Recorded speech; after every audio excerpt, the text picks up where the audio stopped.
Dici bene. Dai, Poi per ti dico una favore. cosa, se perdevano 7 contro 8 Davidino non lo faceva più non gli faceva fare più via ora agli antica.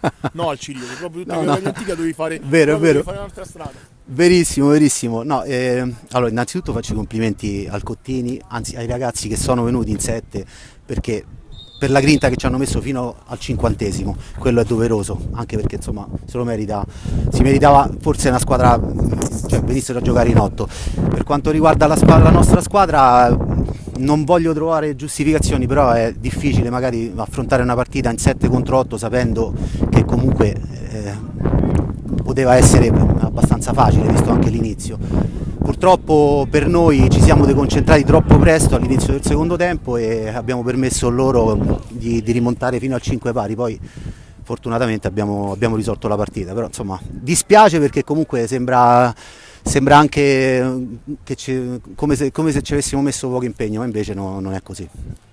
Allora, per quanto riguarda la partita di mercoledì, purtroppo diciamo che non siamo entrati benissimo in partita psicologicamente, però nonostante tutto stavamo giocando, cioè stavamo tenendo il campo, poi purtroppo come ci sta capitando dall'inizio dell'anno perdiamo troppo presto la concentrazione e quindi prendiamo dei gol magari che potremmo evitare benissimo. Per quanto riguarda Golbet e Cotton, io visto che ho amici da tutte e due le parti, preferisco non dire nulla per scaramanzia anche per loro. Grazie. A te, Massimiliano Miozzi, buona partita e alla prossima. grazie, alla prossima.